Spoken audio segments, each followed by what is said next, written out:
여러분 안녕하십니까? 2022년 5월 19일 목요일 좋은 아침입니다.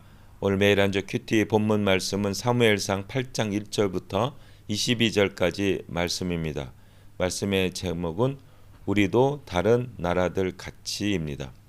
본문 말씀을 요약을 하면 이스라엘은 왕이 없어도 평화와 안정을 누렸지만 그런데도 다른 나라처럼 되려고 왕을 요구합니다. 사무엘이 왕정의 위험성을 경고해도 고집을 꺾지 않습니다. 오늘 제가 묵상하는 큐티 두 절 말씀은 사무엘상 8장 6절과 7절입니다. 제가 읽겠습니다. 사무엘은 왕을 세워달라는 그들의 요구를 기쁘게 여기지 않았기 때문에 여호와께 기도하며 물어보았다. 그러자 여호와께서 그에게 이렇게 대답하셨다. 백성들이 너에게 한 말을 다 들어주어라. 그들이 너를 버린 것이 아니라 나를 버려 더 이상 내가 그들의 왕이 되는 것을 원치 않고 있다입니다.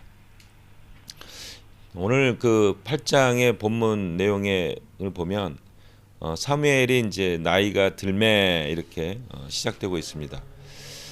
좀 어떤 영적인 그 파워라든가 총명성이라든가 어떤 그 분별력이 많이 떨어졌다라는 것을 나이가 들어가매 늙음에 이렇게 해서 좀 상징적으로 표현하고 있죠.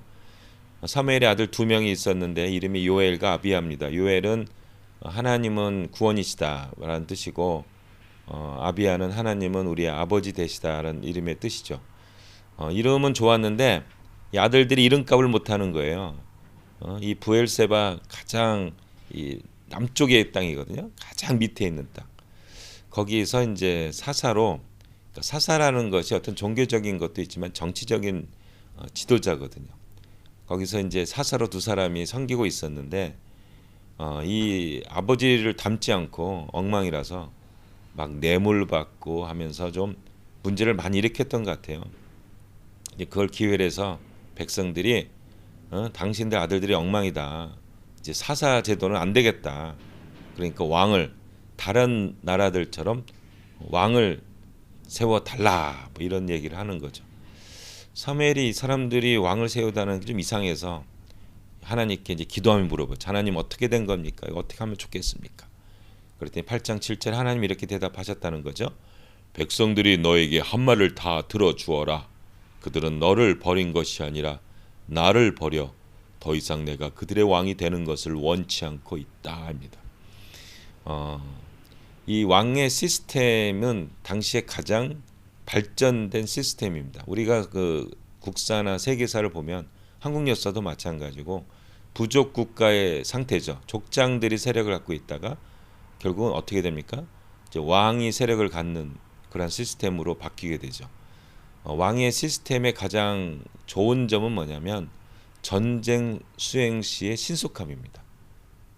전쟁을 할 때 탁월한 장점을 가지고 있어요. 그러니까 이제 당시 이스라엘 백성들은 사사 시대니까 전쟁이 나면 사사 이제 일반 백성들을 부르는 거예요. 불러서 거기서 이제 전쟁을 하는 거고 왕의 시스템을 갖고 있으면은 전문적인 군대들이 조직이 되는 거죠. 그러다 보니까 전쟁의 어떤 그 수행 능력들이 뛰어나게 되죠. 그래서 모든 그 제국들을 보면은 왕의 시스템, 왕의 명령, 어떤 왕을 중심으로 모든 것들이 이루어지죠. 세금도 걷기 때문에 어떤 그런 군대들에 대한 재정적인 지원도 탁월하게 될 수가 있기 때문에 아마 이스라엘 백성들이 그 블레셋하고 전쟁하는데 지친 것 같아요. 그렇게 블레셋들이 보니까 이게 왕들이 하니까 전쟁도 아주 신속하게 탁탁탁탁탁 뭔가 좀 조직적으로 이렇게 되는 거죠. 근데 이제 사사시대 때 백성들을 부르고 전쟁 나면 이러니까 좀 뭔가가 부족하고 이게 좀 아마추어 같고 왕을 갖고 있는 나라들은 좀 프로페셔널한 것 같고 전문가 같고 그러면서 이제 이걸 핑계로 왕을 욕을 하는 거죠.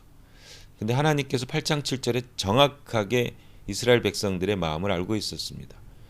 나를 버려 더 이상 내가 그들의 왕이 되는 것을 원치 않고 있다입니다. 이제는 왕을 세워서 왕의 통치를 받으면서 좀 편하게, 그러니까 좀 환상을 갖고 있는 거죠. 왕을 하고 있으면 뭔가 잘 될 것 같고, 뭔가 좋을 것 같고, 이제 이런 것들에 대한 환상을 갖고 있는 거죠. 우리식으로 얘기하면 이 우리가 이제 하나님을 믿고 산다는 것은 믿음으로 사는 거잖아요. 그러니까 어떤 때는 우리 예수님도 그러잖아요. 일용할 양식을 주시옵고, 이렇게 그냥 믿음으로 사다 보면 다 뭐 하나님께 기도하고.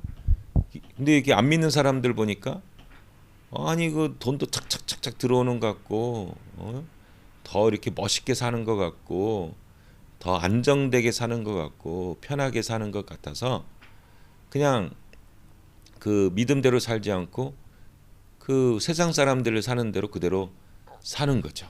이게 그 한국에 보면 이제 고3들이 교회를 잘 안 나와요. 그 왜 안 나오냐 그러면 대학 가서 좋은 이제 그 직장을 가질 수 있는 그 위치가 되어서 그 다음에 내가 이제 하나님을 믿겠다 이런 거죠. 그러니까 하나님을 믿고 주일날 오는 하루가 그 대학 가는데 마이너스가 된다라는 거죠. 믿음으로 기도를 하지 않고 그 시간 가서 거기서 자기 나름대로 계획해서 세상 사람들처럼 이제 공부를 해서 출세하겠다. 이게 어떤 사람들이 더 승리할까요? 이 동일한 일이 이스라엘 백성들에게 벌어진 거예요. 이제 왕을 세워놓으면 왕들이 우리를 위해서 다 군대도 해주고 보호해주고 이제 우리를 위해서 또 뭔가 이렇게 이제 좋게 해줄 거라는 환상을 갖고 있는 거죠. 그래서 그 하나님께서 그 사무엘에게 왕의 제도의 그 좀 나쁜 점을 꼭 얘기해 주라고 얘기합니다. 그래서 이제 세금을 또 많이 거두니까 돈을 더 많이 내야 되죠. 우리 여기 호주에도 세금 많이 세잖아요. 그래서 보면은 거의 뭐 30 몇 %가 세금으로 이제 나가는 거죠.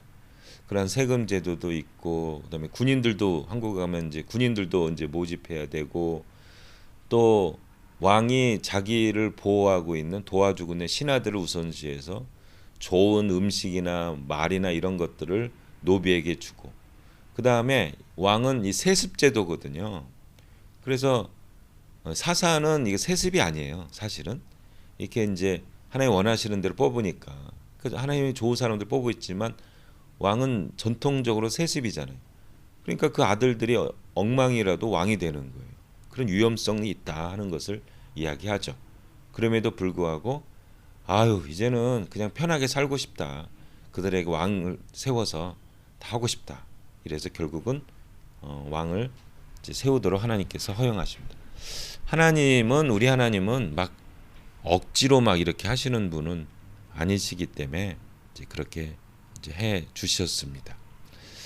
오늘 이 말씀이 우리에게 어떤 생활에 적용이 될까요? 우리는 아침에 새벽을 깨서 큐티하고 기도하고 이러는 게 이제 귀찮게 생각되는 거예요. 세상 사람들은 새벽 기도도 안 나오고 그냥 잠 펑펑 자고 잘 사는데, 그냥 우리 세상 사람들처럼 사는 대로 살자. 이제 이렇게 이야기를 하는 거죠. 결국 누가 승리하겠습니까? 이게 저는 탕자랑 똑같다고 생각해요.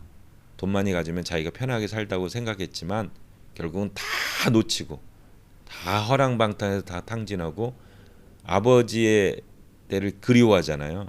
그때는 걱정 없이 살았는데 새끼 밥기 또 잘 먹었는데, 그래서 아버지께 돌아오자 이렇게 돌아온다고 생각합니다. 예수 안에 있을 때가 가장 행복한 때입니다. 여러분 절대로 속지 마십시오. 예수 안에 있을 때가 가장 행복한 때입니다. 아멘.